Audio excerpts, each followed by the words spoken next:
Some lights don't come from purity. They burn to hide the darkness beneath. Ibadan woke early. From the old cocoa roofs of Okadu to the humming vendors of Dugby, the city glowed in the pale orange of dawn.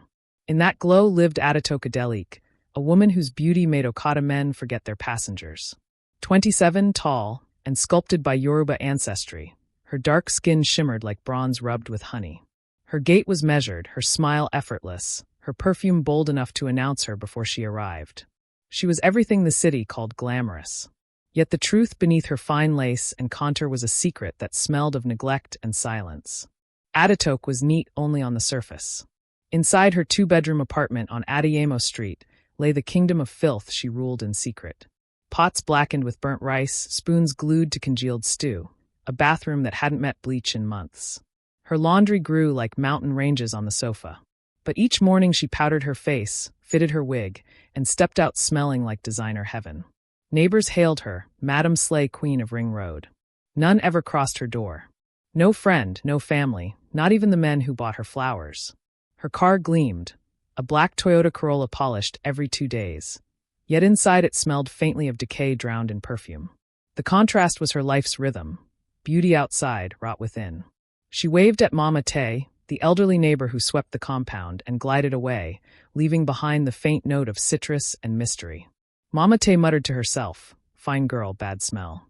One day this Pekin go shock everybody. Inside that spotless facade, Adetoke's heart was already drowning in the mess she refused to see. Dirt had become her comfort. Silence, her disguise. A lie sprayed with fragrance still stinks when the wind turns. The first to notice the creeping stench was Mama Tay. Tuesday morning, broom in hand, she paused mid-sweep and sniffed the air. It wasn't gutter odor. It was thicker, like stew gone sour. She looked toward Adetoke's door, shaking her head. "NN, if Dem open that door, fly go faint." At that exact moment, the door clicked open. Adetoke stepped out radiant in a white blazer and skinny black jeans, wig bouncing like a commercial. "Good morning, Ma," she sang. Mama Tay forced a smile. "Morning, oh my Pekin." But her eyes lingered on the doorway, half expecting a rat to wave back. Inside, chaos reigned. The living room carpet was the color of forgotten dreams, the air heavy with heat and spoiled oil. A single fan groaned in the corner, blowing dust onto lipstick-stained tissues. The kitchen sink overflowed with greasy plates. Cockroaches skittered like commuters during rush hour. On the stove, a pot of last week's jollof stood crowned with mold. The bathroom mirror wore a fog of neglect, brown streaks marking time's passage. And yet, every morning, Adetoke dressed like royalty heading to coronation. Beauty became her armor against a world that worshipped polish. She knew the truth, that if anyone saw her real life, they would recoil. But she also knew how to pose, how to angle the camera, how to filter filth into fantasy.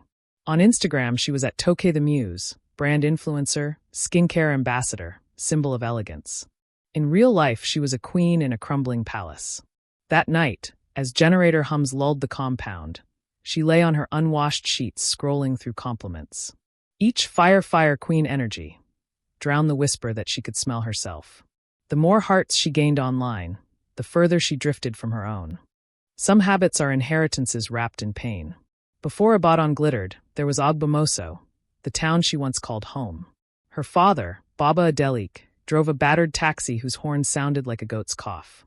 Her mother, Mama Funk, sold peppers by the roadside, fingers permanently tinted red. Life was a constant struggle, and cleanliness a luxury. Plates piled up, clothes reeked, and no one had time to teach a girl the rhythm of order. At 16, Adetoke broke a ceramic plate while washing. Her father's temper exploded. The belt he used was dipped in water first, so it would sting deeper. "Useless girl," he shouted between strikes. "You go shame me finish." That night she ran away, clutching a nylon bag and 23 naira. The bus to Ibadan rumbled through darkness, carrying her into another kind of chaos. She found shelter with a cousin in Bodija who introduced her to city speed, lip gloss, nightclubs, Instagram filters. Cleanliness was replaced by presentation. "Nobody cares how your room look," her cousin said. "Just make sure your pictures shine." Adetoke believed her. And so she built a life of glitter over grime, learning the art of masking. She learned to cover smell with perfume, pain with posture, and shame with a perfect selfie. Years later, she had mastered the mask. But deep inside, the frightened girl from Agbamoso still lived in unwashed sheets, waiting to be seen. When love knocks on a door built of secrets, every heartbeat becomes a warning. He found her on Instagram, Damilola Odayami, tall, dark, the kind of man whose voice felt like calm water. A business analyst from Lagos, in Ibadan for a project. Her photos captivated him. Every pose a poem, every caption a tease. He sent a DM. She replied. Their first meeting was at a lounge in Jericho under violet lights and Afrobeats hum. She wore gold hoops and confidence. He wore a smile that disarmed her. They talked about work, dreams, and destiny. For the first time in years, she laughed without performing. 2 months later, Damilola held her hand and said, "You're the kind of woman I want to marry. So clean. So elegant. Your peace itself." The words pierced her. She smiled, but guilt gnawed at her ribs. He thought she was tidy, perfect. How could she let him into the swamp she called home? Each time he asked to visit, she invented lies. "My flat's under renovation," she said once. "I'm changing the tiles," another time. He chuckled. "No walla. When it's ready, I'll bring wine." But the lies built walls thicker than brick. At night she stared at her ceiling fan, spinning like her thoughts. Maybe she could clean. Maybe tomorrow. Yet every tomorrow arrived and left her unmoved. Dirt had become a reflection of her self-loathing, and love could not bloom and rot. What we refuse to wash away eventually stains the soul. Weeks turned into months. Her gas cylinder emptied. She didn't refill it. Takeaway packs stacked beside the TV like trophies of laziness. The bathroom drain clogged, and she let the water sit till it turned green. The smell was constant, a silent roommate. Yet she sprayed Chanel No. 5, dusted MAC foundation, and smiled at the mirror. One evening, thunder cracked the sky, and rain drummed on her roof. She sat amid the mess, scrolling through photos of spotless apartments online. Envy burned. "Maybe I'm cursed," she whispered. But she wasn't cursed, she was comfortable. Comfort, she learned, can smell like decay. The next morning she posted a selfie captioned, "Soft life or nothing." The comments came fast. "My inspo. Clean queen." She laughed bitterly. If only they knew. That Saturday evening, as she tried to nap, a knock echoed at the gate. "Madam Toke. Visitor for you," the gate man called. Her heart jumped. No one visited. She peered through the curtain, Damilola, drenched from rain, holding a bouquet. "Surprise!" he shouted, smiling. She froze. Plates, wrappers, underwear, everywhere. Panic surged. She sprayed air freshener till she coughed, shoved clothes under chairs, kicked shoes aside. The doorbell rang again. When she opened, the smell escaped first. Damilola's smile faltered. He stepped in slowly, eyes scanning. "Adetoke, what is this?" The roses drooped in his hand. On the chair, a half-eaten pack of noodles. On the floor, ants celebrating. She whispered, "I can explain." He shook his head, voice trembling. "Behind all that beauty, you're living in death." He dropped the roses, stepped over her slippers, and left into the rain. Adetoke shut the door and collapsed. For the first time in years, tears cut through her foundation. The city outside roared with thunder, but inside only shame echoed. Shame is a mirror that never lies. Days bled into weeks. Damilola blocked her on every platform.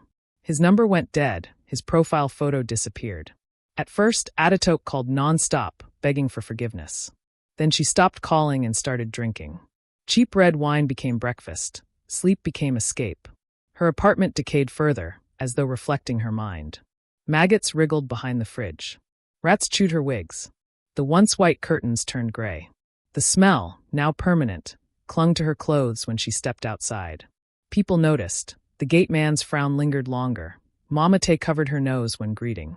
"Fine girl way no fit wash plate," someone whispered one evening as she passed. The words struck like stones. But she refused to change. "Nobody to impress," she told her reflection one night. "If he no want me, make he go." Instead of washing, she bought. New dresses replaced dirty ones. New wigs buried the old. She stuffed the ruined clothes into black sacks and pushed them under the bed. Her life became an exhibition of denial. 3 months later, a new tenant moved in, Morinkeji Akinyemi, a 25-year-old banker from Osogbo. Cheerful, curious, always smiling. She admired Adetoke's polished appearance. "That woman na goals," she told her friends. Every morning, Morinkeji stood at her doorway, pretending to adjust her shoes just to catch a glimpse of her glamorous neighbor leaving for work. One morning she gathered courage and waved. "Good morning, Adetoke. Please ma, can I get a lift to Challenge Junction? I'm late for work." Adetoke glanced at her, expression flat behind designer shades. "Ah, no dear, I'm not going your way." She rolled up her window and drove off. Morinkeji blinked, the smile freezing on her lips. "So because you find small, you no fit help person?" she murmured. Admiration curdled into resentment. Gossip followed soon after. "That Madame Toke too proud. She no fit greet ordinary people." Adetoke heard the whispers but didn't care. Pride became her last defense against collapse. What she didn't know was that pride would soon become the trigger of her greatest humiliation. Jealousy starts as admiration that has lost its way. 2 months after moving in, Morinkeji became the compound treasurer, responsible for collecting NEPA and water bills. It was a small duty, but she took it seriously. She loved order, she loved evidence. That Thursday evening, the Harmattan air was thick and gray.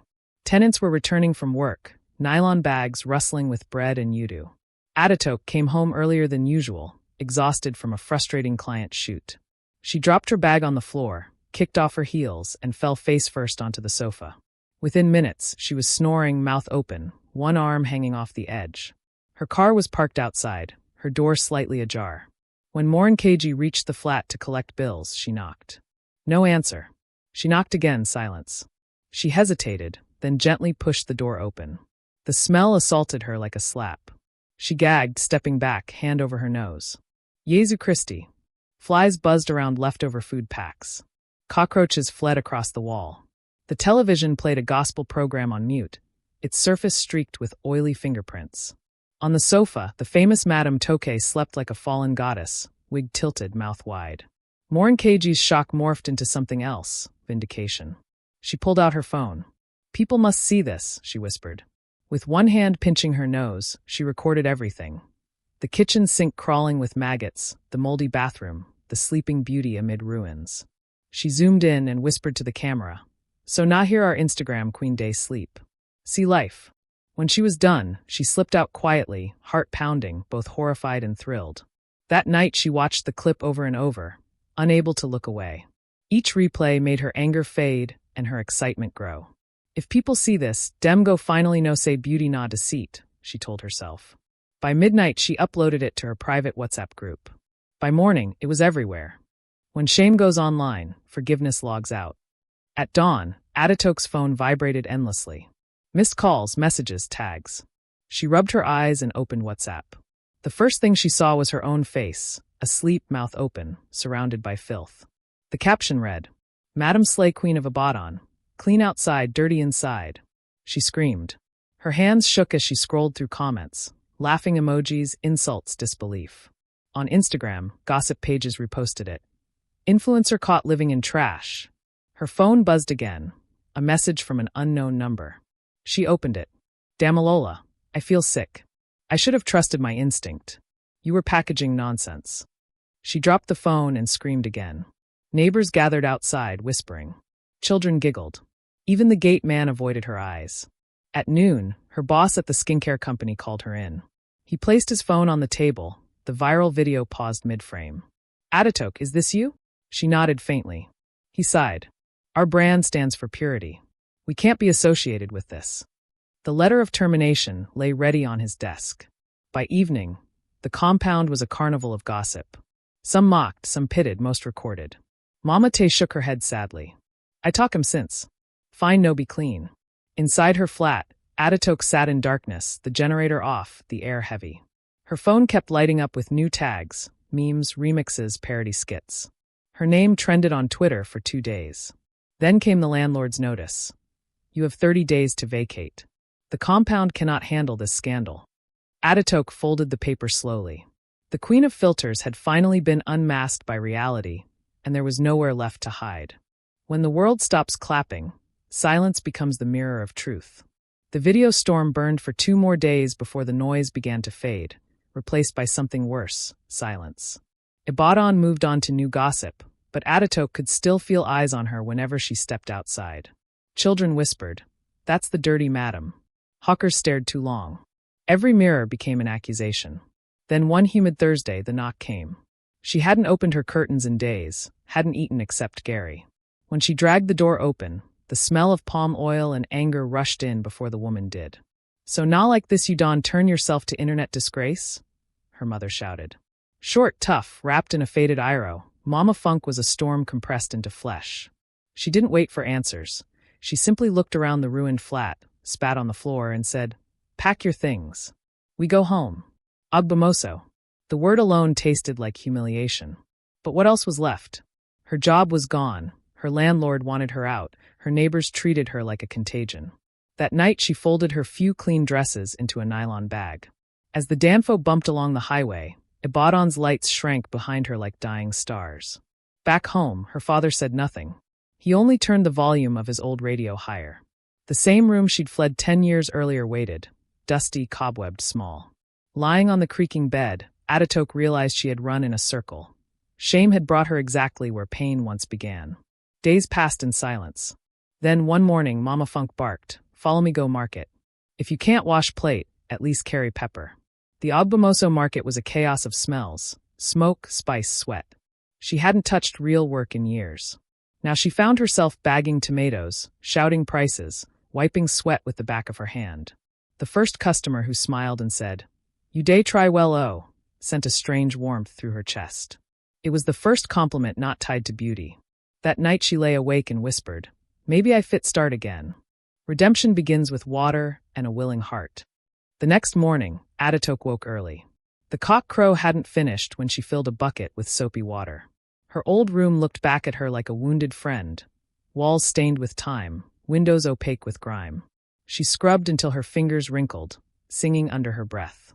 With every stroke, she felt something loosen inside her. Mama Funk watched from the doorway, arms folded. A miracle dawn happened be that. Adetoke laughed softly. It wasn't about impressing anyone now. It was about breathing clean air again. When the room gleamed, she bathed, tied her hair, and looked at her reflection in the window pane. No foundation, no lashes, no wig, just herself. For the first time, she didn't flinch. Weeks turned into routine. She helped her mother at the stall, learned how to bargain with laughter instead of pride. Market women teased her gently. "Fine girl don turn traitor, oh." And she laughed with them. The ridicule that once wounded now rolled off like rain. At night she read old devotionals Mama Funk kept by the bed. One line struck her. "Clean hands create clear hearts." She whispered it until it became a mantra. Slowly, the noise inside her mind quieted.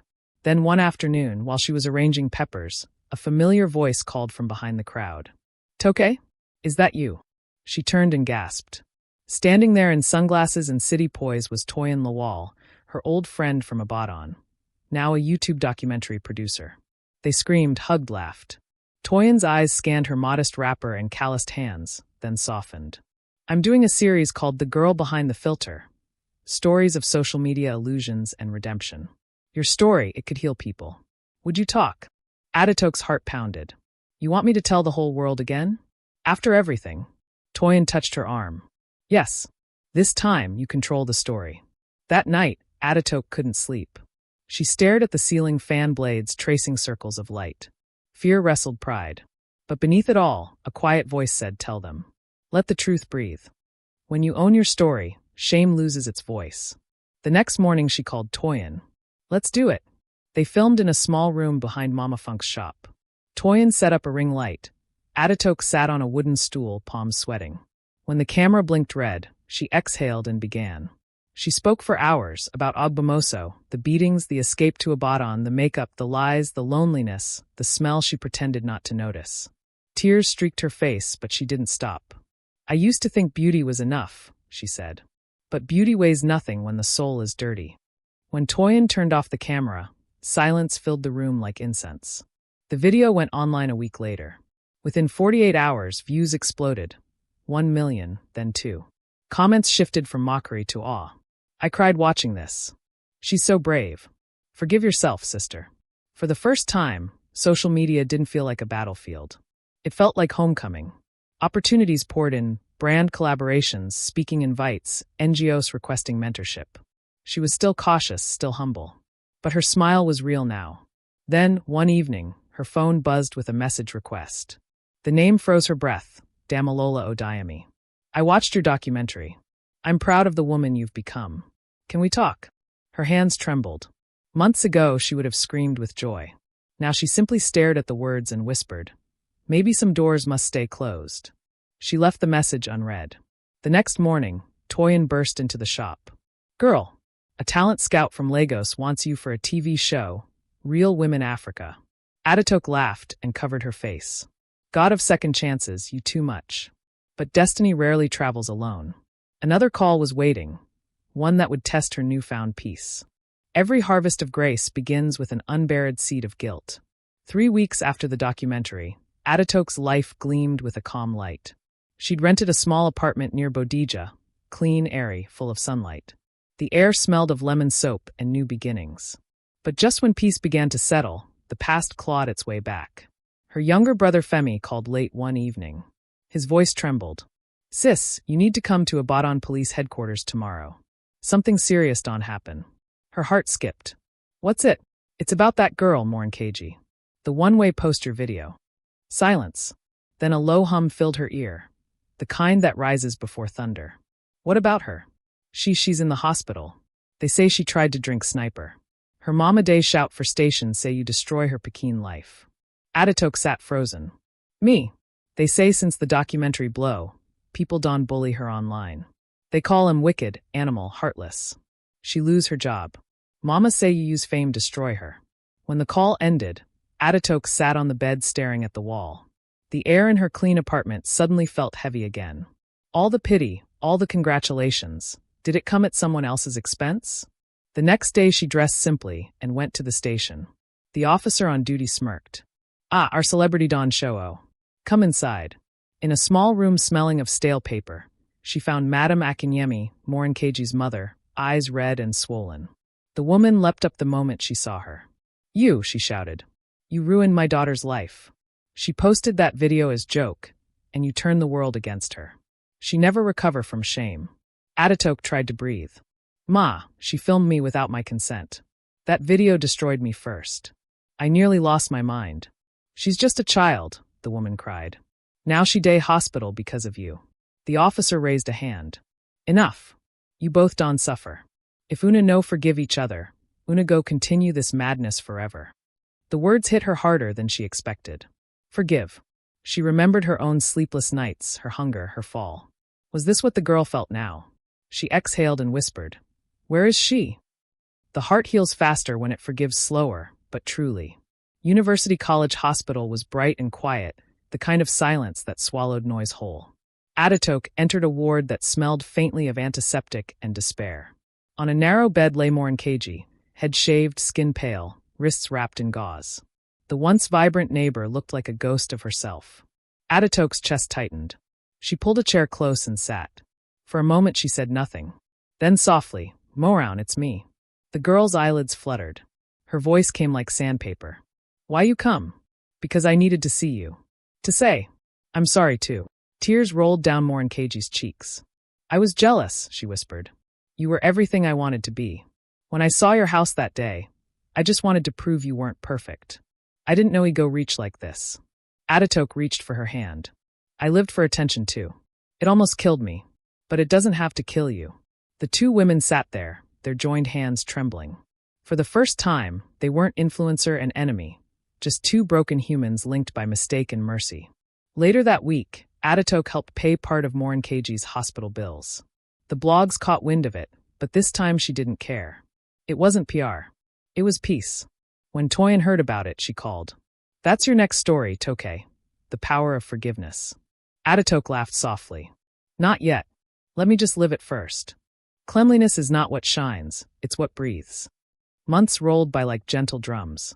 Adetoke's talk show, Real Women Africa, launched on TV and YouTube, opening each episode with her signature line. "Let's speak the truth, even if it stains the powder." The audience loved her authenticity, the way she wove humor into healing. When Damilola saw her on TV one Sunday night, he couldn't resist texting again. "You look radiant. I miss us. Can we start over?" This time, she didn't hesitate. She called him. "Dammy," she said softly. "Thank you for the part you played in my story. But I'm not the same woman. I'm healing, and I can't go back to broken places." He was silent for a while. Then, "I understand." "Good," she said. "Keep shining." She ended the call smiling, not with victory but closure. Her new apartment in Ibadan overlooked a small garden. Potted plants lined the windowsill, evidence of growth and routine. On the door hung a carved wooden sign.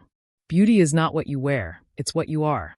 Every evening she brewed tea, stood by the window, and watched the city glow, okadas zigzagging, night sellers shouting prices, life pulsing below.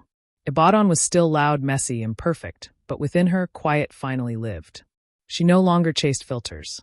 She cleaned her home every Saturday, played Fuji music while mopping, and smiled at the scent of soap. Sometimes Mama Funk visited, teasing, "Now you days smell like progress." They would laugh until tears came. And each time she passed a mirror, she paused, not to adjust makeup, but to whisper, "Well done." Lessons from Ibadan. The cleanest faces may hide the dirtiest hearts. The messiest stories can bloom into miracles. Adetoke's story became a parable across the city. Schools used her documentary to teach young girls about self-worth. Market women spoke of her like family. Even Mama Tay boasted, "I know him when she day smell." But beyond laughter lay truth. That beauty without honesty rots like perfume on spoiled cloth. That forgiveness, whether for yourself or another, is the only soap strong enough to wash shame away. As she stood on her balcony one golden morning, sipping tea, a soft breeze carried the smell of umla and new rain. She smiled, whispering, "God no day waste pain. He recycle em into purpose." And somewhere deep inside Ibadan, between dust and sunlight, a once dirty queen had learned the purest kind of cleanliness, the one that begins from within.